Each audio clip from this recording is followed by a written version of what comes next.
할렐루야. 주 예수 그리스도의 이름으로 하나님 말씀 증거하겠습니다. 요한복음 5장 26절에서 30절까지 말씀을 찾아서 읽겠습니다. 요한복음 5장 26절부터 30절까지 말씀을 봉독하겠습니다. 아버지께서 자기 속에 생명이 있음 같이 아들에게도 생명을 주어 그 속에 있게 하셨고 또 인자됨을 인하여 심판하는 권세를 주셨느니라. 이를 기이 여기지 말라. 무덤 속에 있는 자가 다 그의 음성을 들을 때가 오나니 선한 일을 행한 자는 생명의 부활로 악한 일을 행한 자는 심판의 부활로 나오리라. 30절 같이 읽겠습니다. 내가 아무것도 스스로 할 수 없노라. 듣는 대로 심판하노니 나는 나의 원대로 하려 하지 않고 나를 보내신 이의 원대로 하려는 거로 내 심판은 의로우니라.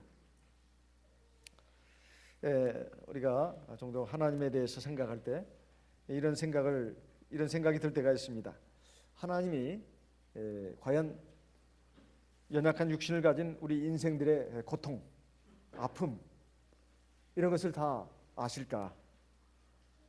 하나님은 높고 거룩한 보좌에 계시고 또 권세도 많으시고 지혜와 능력이 완전하신 신으로서 여러 가지 부족하고 연약하고 어리석은 우리 인간들이 이 험난한 죄악 세상을 살아가는 이 실정을 정말 제대로 알고 계시고 이해하실까?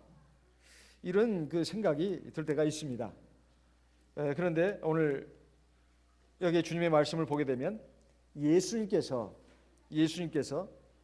구원하는 그 권세도 갖고 계실 뿐만 아니라 심판하는 권세도 받으셨다고 되어 있습니다.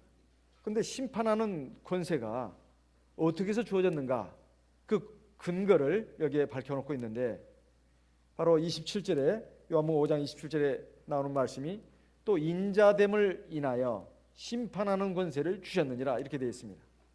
인자됨을 인하여 우리 주 예수님이 심판하는 권세를 하나님께 받았다는 것입니다. 그 인자란 말이 무슨 말일까요? 쉬운 말로 사람의 아들이란 뜻입니다. 사람의 아들. 그러니까 예수님이 본래 하나님이신데 사람의 육신을 가지고 이 세상에 오신 분이라는 뜻입니다. 사람의 육체를 가지고 이 세상에 오신 하나님을 의미하는 전문 용어로서 성경에는 인자란 말을 쓰고 있습니다. 예수님은 스스로를 일컬어서 구주다 혹은 그리스도다 이게 자기 스스로를 그렇게 말하지 않았습니다.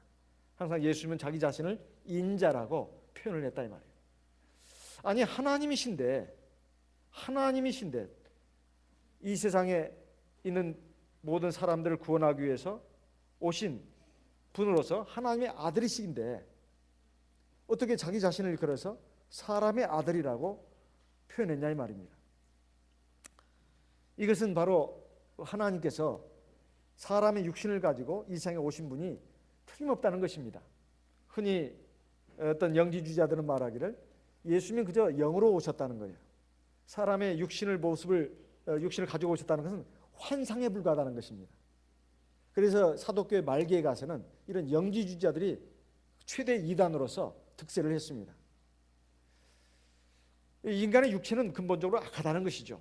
물질과 육체는 악하다는 그 기본적인 그 관념을 갖고 구원받아야 할 것은 인간의 영혼이지 육체가 아니다. 이렇게 주장했던 그런 기독교 최대의 이단 종파였습니다. 그런데 분명히 예수님은 사람의 몸을 가지고 오셨습니다. 그래서 인자라고 말씀한 겁니다. 하나님께서 사람의 몸을 가지고 오셨다는 그것이 어찌 예수님께서 세상 만민을 심판하시는 권세를 받는 근거가 될 수 있을까요? 여기에 이 말씀에 대해서 우리가 좀 생각을 잘 해야 되겠습니다. 보통 사람들은 내가 하나님의 말씀과 뜻대로 살지 못하는 것, 내가 선을 행하지 않고 악을 행하는 것, 이런 거에 대해서 보통 변명을 늘어놓습니다. 내가 본래 죄인으로 태어났기 때문이야. 우리 아담과 하와 후손들이 아닌가.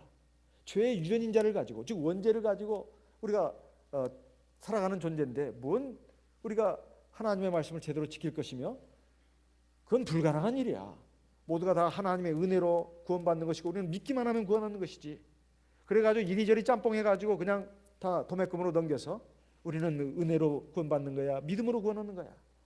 뭐 하나님 말씀을 다 지킬 것 같으면은 우리가 어찌 구원받을 수 있겠어? 그리고 예수님께서 어찌 십자가에 못 박혀 돌아가실 수 있겠냐? 이렇게 말을 하면서 인간이 죄를 짓는 것은 너무나 당연하다는 것입니다.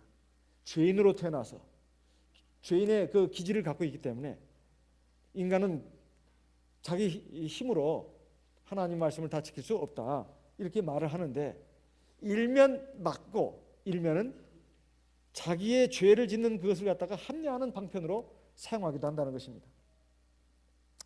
하나님도 인간의 실정을 알기 위해서 사실 사람의 몸을 입으실 필요가 있었습니다. 그래야 인간의 내면 세계, 연약함, 한계, 이것을 속속들이 알고 그걸 동정할 수 있고 그들에게 크신 긍휼을 베풀어 주실 수가 있는 것입니다. 사실 아담과 하와를 가만히 보게 되면 아담과 하와가 처음에 무슨 죄의 유전자를 갖고 있었기 때문에 범죄한 것이 아닙니다. 에덴 동산에서 하나님께서 처음으로 이제 남과 여자, 그래서 부부를 이루어 주셨을 때 죄를 짓기 전에, 범죄하기 전에 아담과 하와는 죄의 무슨 유전자를 갖고 있었던 게 아닙니다. 그야말로 무죄 상태죠. 그런데도 하나님의 말씀을 따르지 않고 마귀의 유혹을 받아가지고 그 선악과를 따먹는 날에는 눈이 밝아져서 선악을 분별하게 될 것이고 하나님처럼 될 것이다, 이런 말에 그냥 넘어가가지고 결국 범죄하고 말았습니다. 그러니까 범죄하기 전에 아담과 하와는 죄인이 아니었습니다. 그런데 그 후에 보게 되면 이제 요셉을 한번 보십시다. 요셉은 역시 아담과 하와의 후손이기 때문에 죄인 아니겠습니까? 요셉이 전혀 죄를 1%도 안 졌다, 이렇게 말할 수는 없습니다. 요셉도 인간이니까. 그런데 보디발 장군의 그 유혹을 받았을 때 지금까지 자기의 삶이 뒤틀리고 엉망진창이 된 걸 본다면, 또 억울한 일 당하고 고통의 그 구렁텅이에 빠져가지고 지금까지 살아온 걸 생각하면 하나님이고 나버리가 없고 그냥 자기 마음대로 죄를 질 수가 있습니다. 또 사실 하나님이 눈에 보이는 것도 아닙니다. 그런데도 하나님을 눈에 보는 것처럼 말하면서 내가 어찌 하나님 앞에서 이런 악을 행하여 득지하리까 하면서 보디발 장군의 유혹을, 그 집요한 유혹을 뿌리쳤습니다. 이건 보통 일이 아닙니다. 즉 범죄할 수 있는 그 순간에도 범죄하지 않았다는 것입니다. 그뿐만이 아닙니다. 아브라함은 자기의 독자 이삭을 갖다가 하나님의 지시하는 산 모리아산에 가서 바치라 했을 때 그는 사실은 자기 생명보다 더 귀한 아들을 갖다가 잡아서 바쳤습니다. 그러면 하나님께서 반드시 그 죽은 아들을 다시 살리시고 그 아들을 통해서 자기 자손들이 하늘의 뭇별처럼 바닷가의 모래알처럼 많아지게 하겠다는 그 하나님의 약속을 철석까지 믿었다 이 말이에요. 도저히 믿을 수 없는 하나님의 말씀을 믿었다 이 말입니다. 하나님의 살아계심, 하나님의 말씀의 그 신실함, 그리고 하나님의 전능하심, 이것을 믿었습니다. 그러니 이거 사실상 이건 불가능한 일이죠. 죄인이 어떻게 그런 믿음을 가질 수 있고 믿음의 행동을 할 수 있냐 이 말입니다. 아브라함도 엄연히 아담과 하와의 후손입니다. 아까 요셉을 말했습니다. 두 번째는 아브라함을 말했습니다. 하나는 선과 악에 관한 그 시험이고 하나는 신앙과 불신앙에 관한 시험입니다. 물론 본질적으로는 신앙과 불신앙의 시험이죠. 둘 다. 그런데도 그들은 믿음으로 순종을 해서 하나님 앞에 의인이라고 하는 그런 칭찬을 받았고 상급을 받았습니다. 그런데 아담과 하와는 사실 죄인이 되기 전에 하나님의 주시는 모든 것을 다 누리고 살았음에도 불구하고 그는 결국 불신앙과 불순종으로 범죄해가지고 결국 죄인이 되고 말았습니다. 그래서 우리가 죄의 가운데서 태어났기 때문에 우리는 범죄할 수밖에 없고 하나님 말씀 다 지킨다는 것은 불가능한 일이야. 이런 식으로 자기의 불신앙과 불순종을 합리화해서는 안 됩니다. 물론 신앙이 있어야 합니다. 또 신앙도 내 혼자 힘으로 가지는 것은 아닙니다. 하나님께서 나에게 믿도록 인도하셔야 되고 도와주셔야 합니다. 그 하나님이 인도하시고 도와주시는 것은 말할 것도 없거니와 문제는 하나님이 아무리 인도하시고 도와주셔도 사람이 거기에 따르지 않으면 그것도 소용이 없는 일입니다. 그 따르는 것을 믿음이라고 하는 것입니다. 그리고 하나님께서 구원의 문을 열어주시고 그 구원의 문에 들어서도록 하나님은 역사하시고 인도하셔도 우리 사람이 거기에 따르지 않으면 아무 소용이 없는 겁니다. 그것도 믿음이라고 하는 겁니다. 또한 순종이라고 하는 겁니다. 그러니까 믿음과 순종은 에덴 동산에서 범죄하기 전에 아담과 하와뿐만 아니라 범죄한 아담과 하와의 후손된 우리 모두에게 다 해당되는 문제입니다. 그래서 주님께서는 이제 첫사람 아담 말고 둘째 아담으로서 우리에게 오신 것입니다. 하나님께서 둘째 아담이 되셔가지고 우리에게 오셨다 이 말이에요. 그래서 우리 인생의 여러 가지 연약함, 어려움, 고통, 한계와 절망, 이 모든 것들을 다 경험하셨습니다. 그러니까 우리 주 예수님은 정말 믿을 만한 주님이라는 거예요. 믿을 만한 주님이라는 것입니다. 그래서 주님의 이 인자됨을 인하여 심판하는 권세가 하나님으로부터 주어졌다 하는 것은 바로 그것입니다. 그래서 히브리서 4장에 보면 이렇게 말씀하고 있습니다. 히브리서 4장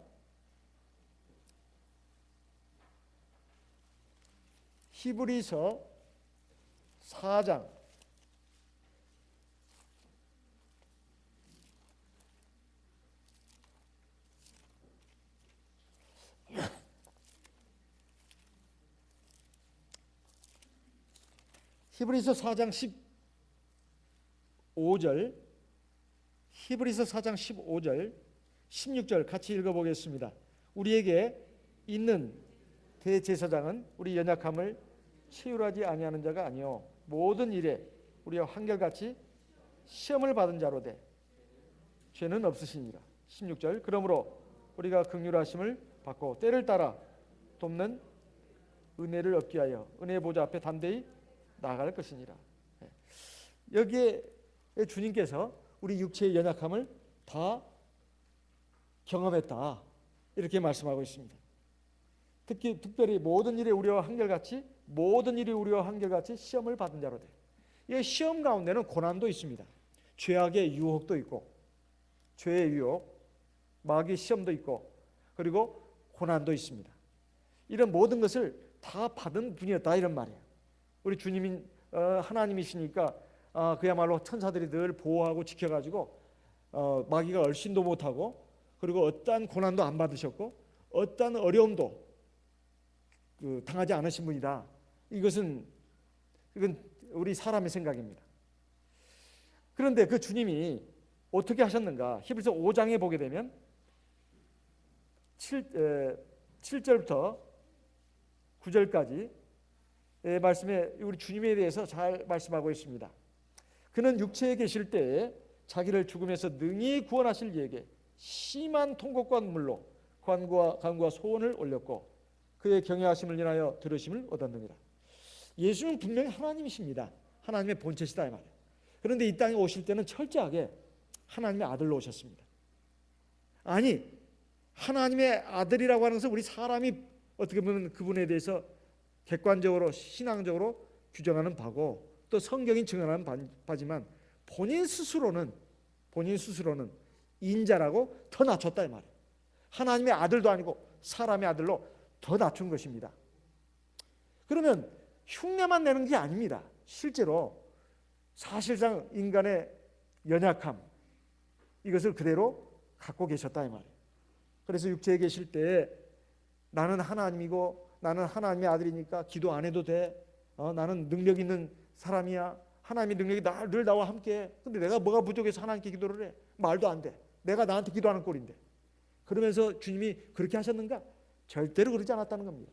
그는 육체에 계실 때에 자기를 죽음에서 능히 구원하실 이에게 심한 통곡과 눈물로 간구와 소원을 올렸고, 사실 주님도 이렇게 했습니다.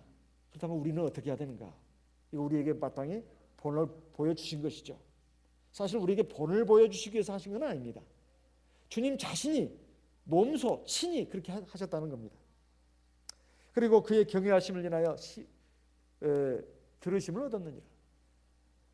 하나님이지만 사람의 아들로 오셔서 정말로 하나님을 경외했다 이 말이에요.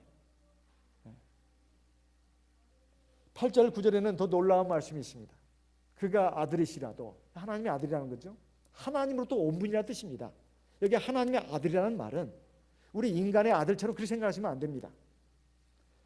하나님으로부터 오신 분, 즉 하나님이 인간의 몸을 가지고 이 세상에 오신 분, 그런 뜻입니다. 그가 비록 아들이실지라도 받으신 고난으로 뭘 배워서? 순종함을 배워서 온전하게 되셨은즉. 원래 주님은 온전하신 분입니다. 그런데 여기 보니까 비록 그가 하나님이시라도, 하나님부터 온 분이라 할지라도 그가 받으신, 이 세상에서 받으신 고난으로 인해서 순종함을 배웠다. 놀랍지 않습니까? 우리도 지금까지 이렇게 쭉 우리의 지나온 발자취를 보게 되면 자기는 미처 깨닫지 못해도 내가 그래도 이 정도 하나님을 믿고 하나님 말씀에 순종해서 사는 사람이 된 것은, 자기는 그거 잘 깨닫지 못하지만 고통과 어려움이 있었기 때문에 그렇습니다. 고통과 어려움이 있었기 때문에 내가 꺾어지고 부서지고 깨지고, 그러면서 내 연약함도 알고 한계도 알고, 이 인생에게는 불가능이란 없다는 것이 그 사실이 아니고, 불가능한 것이 천지구나, 가능한 것은 몇 개 되지도 않고, 그 가능하다는 것조차도 하나님의 섭리와 은총과 허락하신 가운데서 가능한 일이구나, 이것을 그가 하나하나씩 깨달아가는데 이 정도의 세월이 걸렸습니다. 아직도 못 깨달은 반푼이들, 칠뜨기들도 많아요. 사람이 부분적으로는 어느 정도 하나님을 경외하고 의지하고 순종한다 하지만은 아직도 교만하고 어리석은 사람들, 그 부분들이 사람마다 정도의 차이는 있지만 다 있습니다. 다 있어요.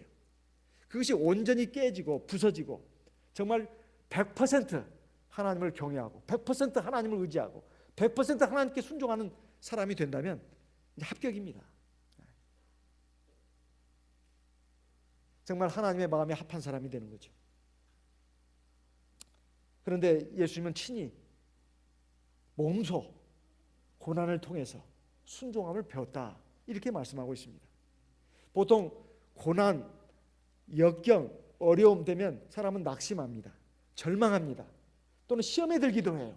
내가 하나님 믿는데 왜 하나님 나를 이렇게 하시나, 이렇게 엉뚱한 오해를 하기도 하고, 자기가 지금 여러 가지 부족하고 잘못되고 문제가 많은데 하나님이 지금 나의 죄의 기질, 여러 가지 어리석은 거, 교만한 거, 악한 거, 이걸 깨부시고 해가지고 나를 하나님의 온전한 백성으로, 자녀로 만들어 가시는데 그걸 모르고 원망, 불평, 짜증, 눈물, 한숨, 좌절, 이런 그 상태에 빠져드는 인생들이 얼마나 많냐 이 말이에요.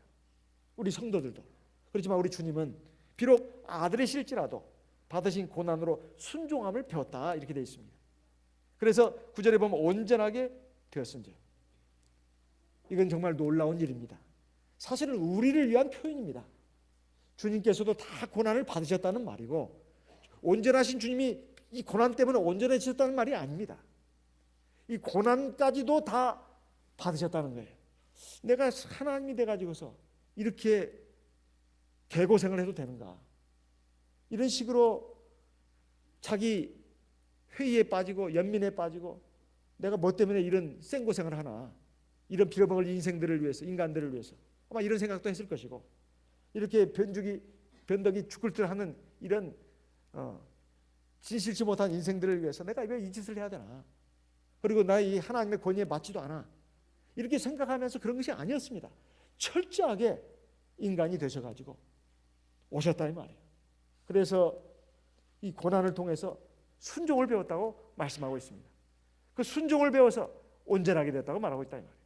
빌립보서 2장에는 바울 사도는 더 이것을 아주 정확하게 말씀하고 있습니다. 빌립보서 2장에 있는 말씀을 보겠습니다. 빌립보서 2장, 빌립보서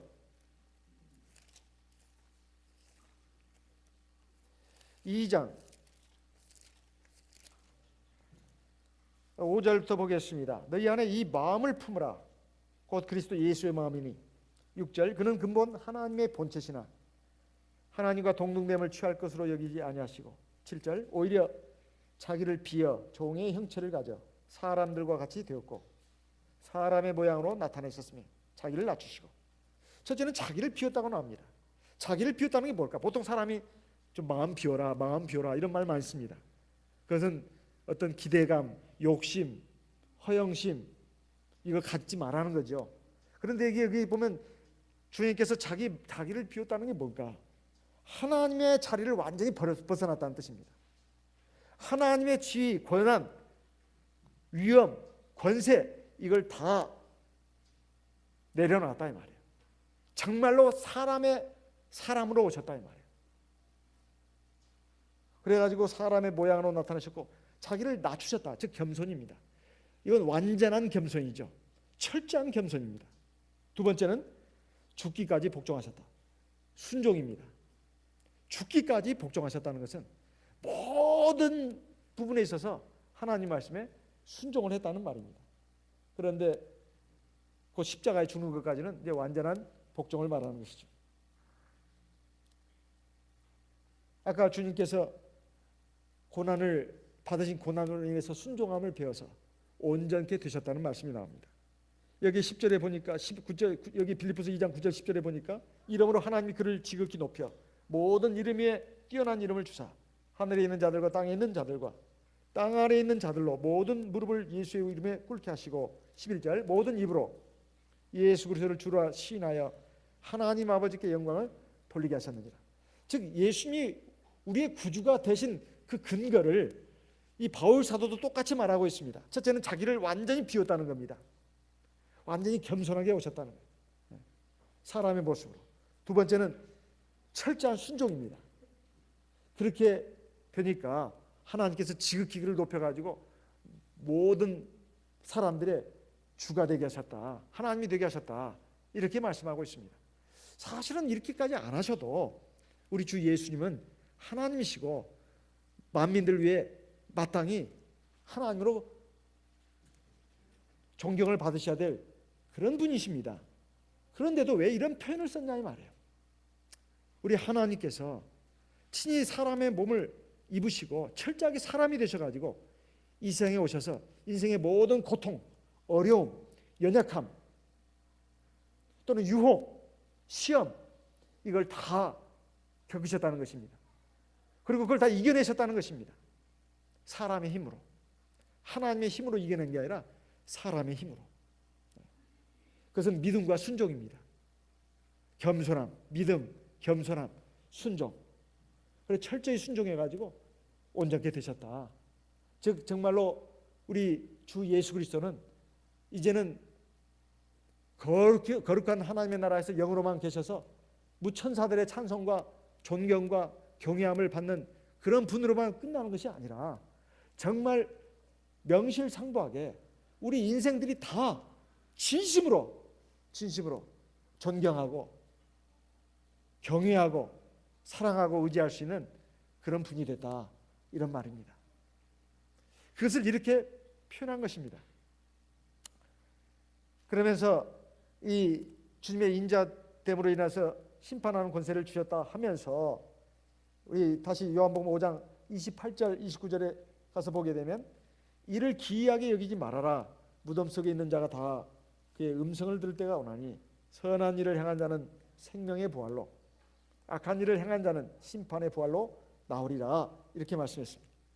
이 무덤 속에 있는 자라고 하는 것은 육체의 사망을 당한 자를 말합니다.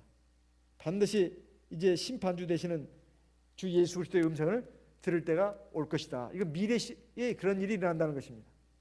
그러면서 선한 일을 행한 자는 생명의 부활, 악한 일을 행한 자는 심판의 부활로 나올 것이다. 여기에 보면 생명의 부활이란 말은 영원한 생명을 얻기 위한 부활이라는 뜻이고, 심판의 부활이라는 것은 이제 지옥의 불못에 들어가는 심판을 받기 위해서 나오는 부활을 말합니다. 그러니까 부활은 다 하는데, 악인이든 선인이든 악인이든 다 부활을 하는데 부활시키는 목적이 다르다는 것입니다.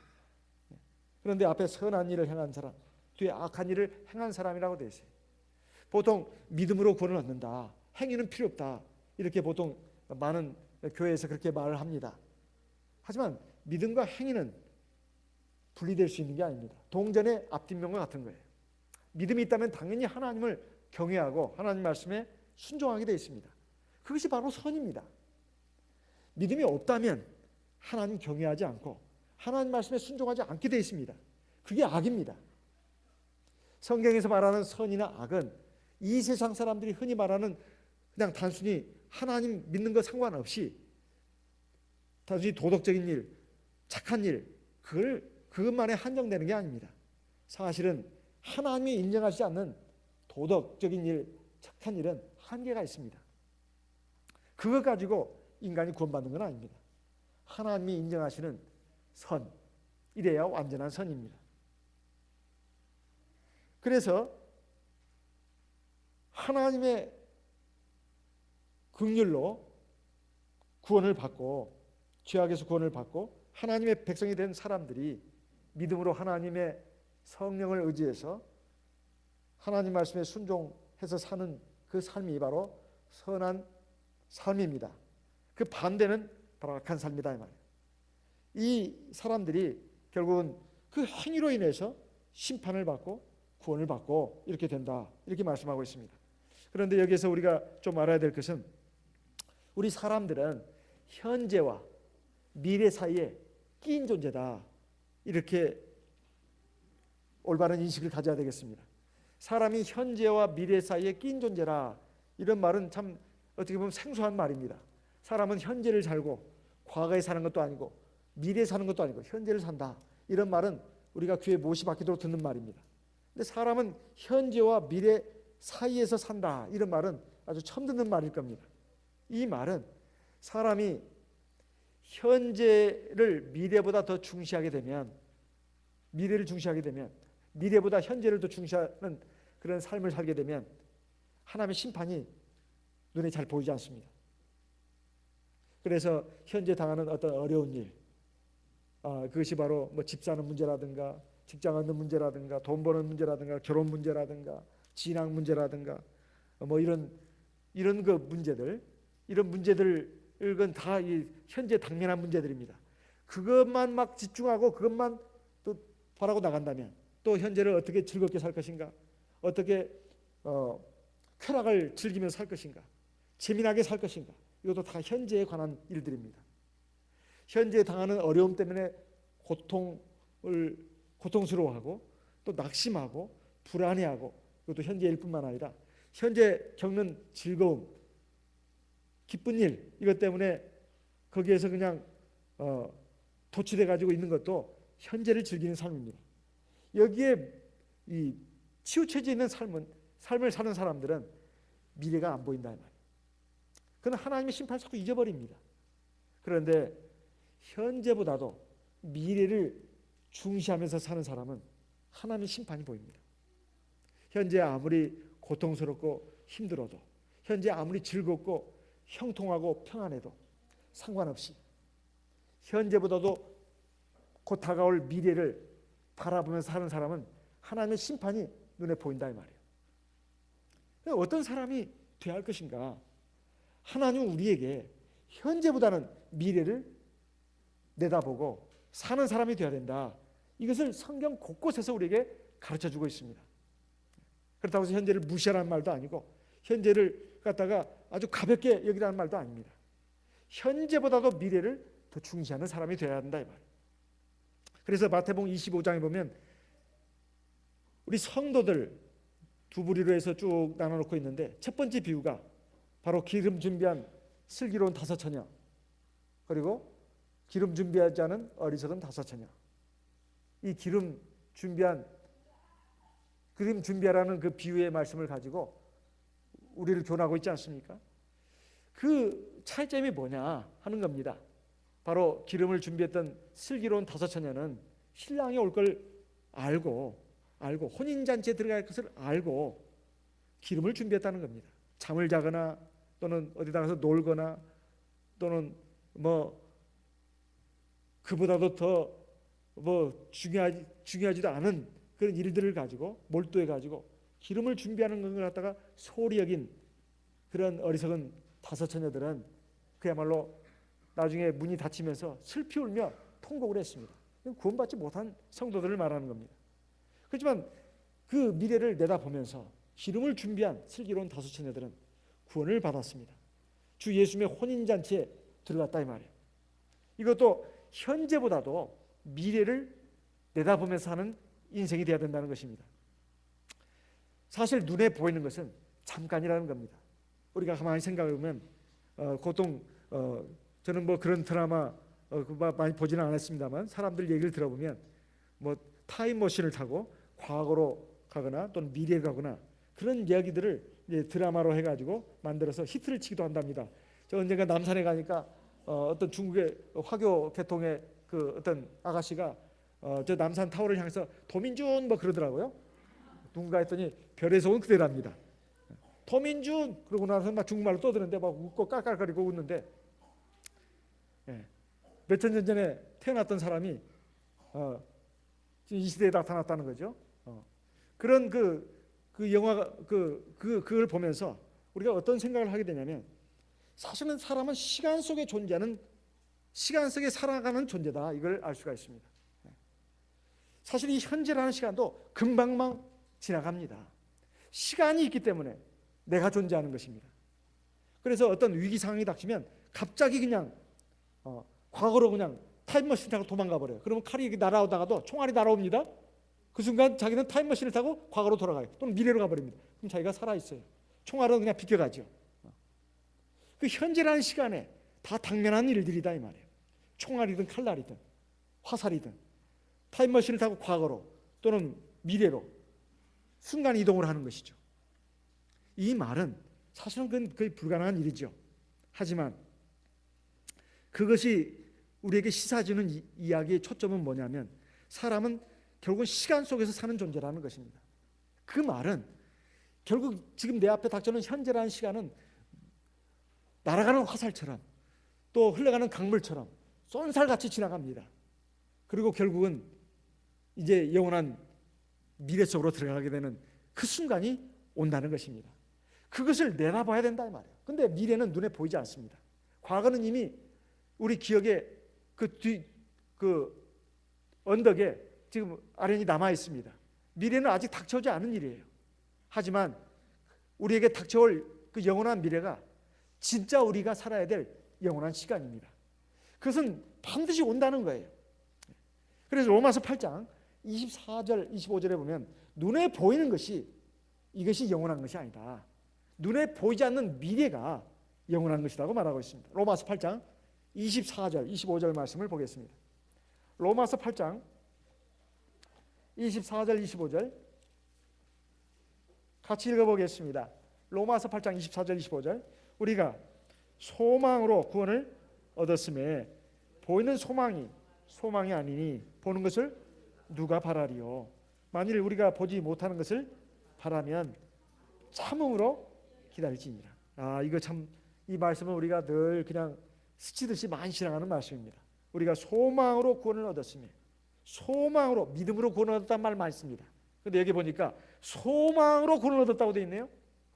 그러니까 우리의 믿음의 궁극적인 목적이 뭐냐 이 말이에요. 소망입니다.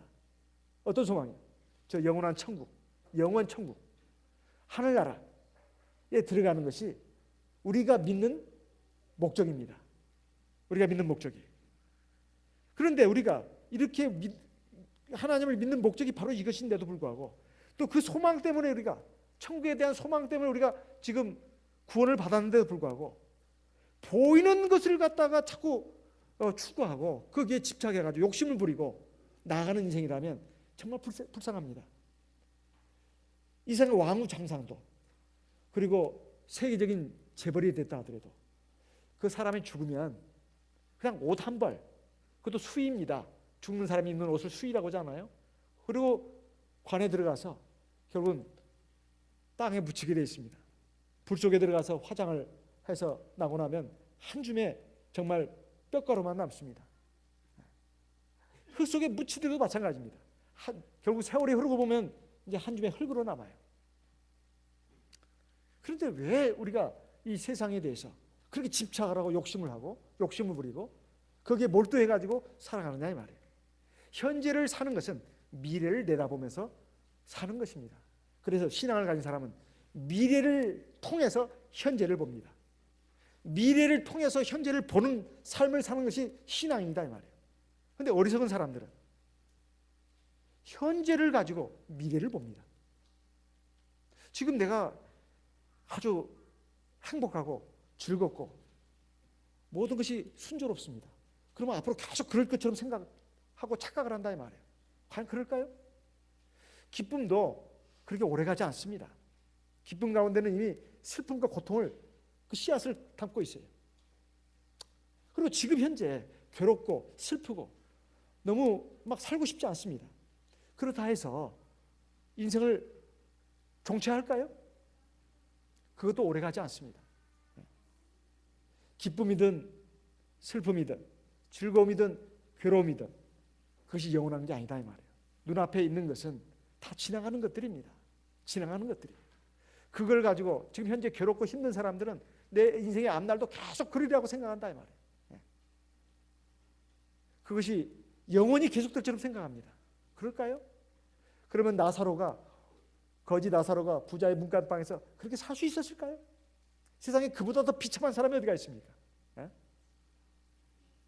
부자의 상에서 떨어지는 것으로 자기 목숨을 연명하고 온몸에는 그냥 병이 그냥 꽉 차가지고 개들이 와서 자기의 상처를 갖다가 핥아주면서 위로해주는 이런 삶은 제일 비참한 삶입니다. 그것이 영원히 계속된다 이 말이에요. 그것이 이제 죽자마자 천사가 와서 받들어서 하나님의 낙원으로 데려가지 않았습니까? 부자는 날마다 자색 옷을 입고 호의호식하면서 쾌락을 즐기면서 살았습니다. 그것이 영원히 계속됐습니까? 그도 죽자마자 어떻게 됐습니까? 천사가 데려가지 않고 죽음의 사자가 데려갔는지 이제 불 속으로 들어가지 않았습니까? 그래서 항상 미래를 내다보고 그 미래를 통해서 현재를 바라보는 영적인 눈을 가지고 사는 하나님의 백성들이 되어야 되겠습니다. 하나님의 백성들은 미래를 가지고 현재를 보면서 살아가는 사람들이라는 겁니다. 그런데 신앙을 갖지 않는 사람들은 항상 현재가 전부인 줄 알아요. 그래서 그때 막 괴롭고 힘들면 막 못 살겠다고 합니다. 그래가지고 그냥 엉망진창이 되는 삶으로 그냥 만들어버리는 어리석은 그런 일을 벌일 때도 있어요. 사람이 믿음이 약해지다 보면, 사람이 육신이 약하다 보면 또 믿음도 영향을 받아가지고 그렇게 되게 쉽습니다. 그러나 그래서는 안 됩니다. 또 현재의 삶이 즐겁다 해서 거기에 방심해서도 안 됩니다. 긴장의 끈을 놓쳐서는 안 된다. 물론 기뻐하고 즐거워해야 되지만, 감사해야 되지만, 그렇지만은 교만해서는 안 됩니다. 방자해져서도 안 됩니다. 또 신앙적으로 나태해져서도 안 된다 이 말이에요. 왜냐하면 눈에 보이는 것은 잠깐이고 눈에 보이지 않는 것이 영원하기 때문에 그렇습니다. 고린도 후서 4장 18절에도 또 한 번 반복하고 있습니다. 고린도 후서 4장 18절 같이 읽어보겠습니다. 고린도 후서 4장 18절 우리 소리내서 같이 읽어보겠습니다. 우리의 돌아보는 것은 보이는 것이 아니요 보이지 않는 것이니 보이는 것은 잠깐이요 보이지 않는 것은 영원함이니라. 보이는 것은 잠깐이고 보이지 않는 것이 영원하다고 했습니다. 우리 눈에 보이지 않는 것이라고 하는 것은 지금 미래에 우리에게 주어질 영원한 천국을 말하는 것입니다. 눈에 보인다고 하는 것은 지금 우리의 현실을 말하는 겁니다. 이 현실 세계, 현실의 삶, 이것은 잠깐 지나간다는 거예요. 잠깐 지나갈 그런 것들에 우리의 모든 마음과 정력, 우리의 모든 소망을 거기다 둬서는 안 됩니다. 눈에 보이지 않는, 그렇지만 곧 다가올 영원한 미래에 우리의 소망을 둬야 되겠습니다. 이것이 지혜로운 인생입니다. 그래서 그러한 심판이, 하나는 생명의 부활로 나오는 심판, 하나는 영원한 지옥의 불못에 들어가는 심판, 그것의 부활로 반드시 나오게 되니까 우리는 그것을 알고, 우리는 우리 주 예수님에게 그 심판의 권세가 있다는 것도 알고, 하지만 그 주님이 우리 인생의 어려움과 연약함을 다 경험하셨기 때문에 우리를 친히 도우신다 하는 것입니다. 히브리서 2장에 있는 말씀을 보겠습니다. 히브리서 2장, 히브리서 2장 14절부터 18절까지 말씀을 읽어보겠습니다. 히브리서 2장 14절부터 읽어보겠습니다. 자녀들은 혈육에 함께 속하였음에 그도 또한 한 모양으로 혈육에 함께 속하심은 우리 주 예수님께서 이 혈육, 즉 육신을 가지고 오신 이유는 그 말입니다. 첫째, 사망으로 말미암아 사망의 세력을 잡은 자 곧 마귀를 없이 하시며, 첫 번째 목적입니다. 예수님이 이 생에 오신, 육체를 가지고 오신 첫 번째 목적, 사망으로 말미암아 사망의 세력을 잡은 자 마귀를 없이 하시며, 우리 인간이 육체의 죽음을 당하게 된 거, 그리고 영원한 지옥의 불못에 떨어질 수밖에 없는 죄인이 된 거, 이 장본 근본 그 원인이 뭔가 하면은 바로 마귀입니다. 마귀가 인생으로 하여금 하나님께 범죄하게 했고, 그리고 지금도 인생들을 붙잡고 유혹하고 있고, 또 성도들도 어떻게든 떨어뜨리려고 하고 있습니다. 이런 마귀를 없이 하기 위해서, 마귀 역사를 없이 하기 위해서 주님께서 육신을 가지고 오셨다는 것입니다. 두 번째, 15절에 보니까 또 죽기를 무서워함으로 일생에 매여 종로로 사는 모든 자들을 놓아주려 하십니다. 두 번째는 해방시키기 위해서 오셨습니다.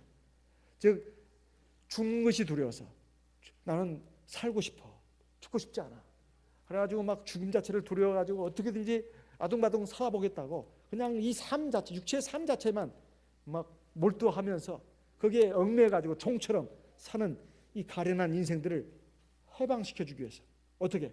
영원한 생명, 영원한 자유, 영원한 평안, 영원한 행복, 이걸 주시기 위해서, 해방시켜서 진정한 자유를 주기 위해서 주님께서 오셨다는 것입니다. 세 번째는, 이는 실로 천사들을 붙들어 주려 하심이 아니요 오직 아브라함의 자손을 붙들어 주려 하심이라. 이번에는 붙들어 주기 위해서 오셨습니다. 그냥 해방만 시켜주고 나는 것이 아니라 이제는 하나님의 자녀들을 갖다가 붙들어 주기 위해서. 왜냐하면 우리가 하나님 백성이 돼도 흔들리거든요. 흔들린다 이 말이에요.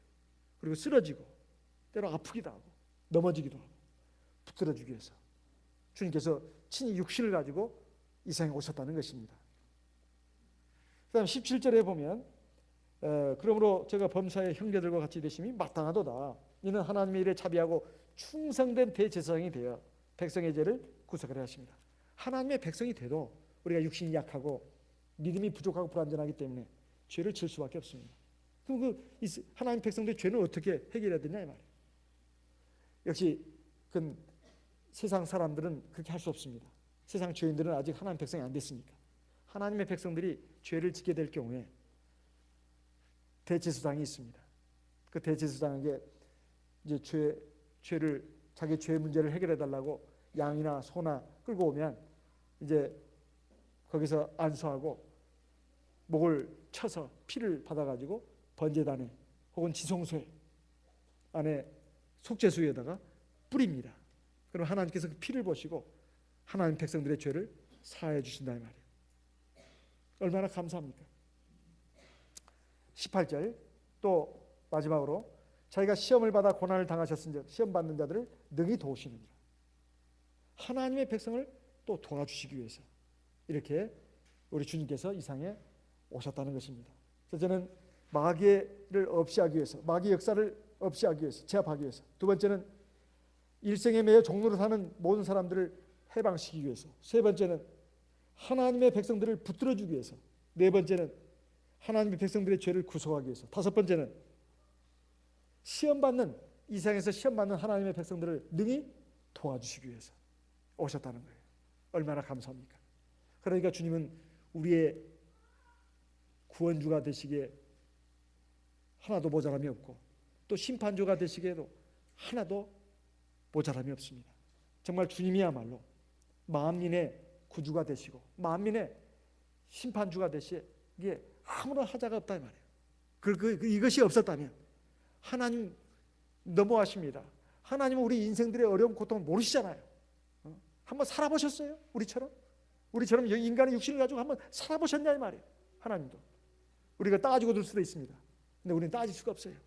주님도 우리처럼 똑같이 육신을 가지고 이 세상에 오셔서 온갖 고통과 어려움, 연약함, 슬픔, 그리고 죄의 유혹까지도 다 받으셨으니까. 그리고 육체의 한계도 느끼신 분입니다. 그러니까 우리의 구주가 되시기에 합당하고, 더불어서 우리의 연약함도 이해하시고 불쌍히 여기시고 능히 도와주신다고 되어 있습니다. 우리는 이런 주님을 구주로 믿고 모시고 살아가고 있습니다. 얼마나 감사하고 얼마나 행복한 우리들입니까? 우리는 이 하나님의 은혜와 사랑을 깊이 깨달아야 되겠습니다. 그리고 주님을 의지하면서 주님의 구원을 바라보면서 영원한 나라를 바라보면서 이 현재를 사는 저와 여러분이 되셔야 되겠습니다. 다 같이 들으신 말씀을 마음에 새기면서 기도의 제목으로 삼고 기도하도록 하겠습니다. 다 같이 기도하겠습니다. 할렐루야. 주 예수 그리스도 받들어 기도드리옵나이다.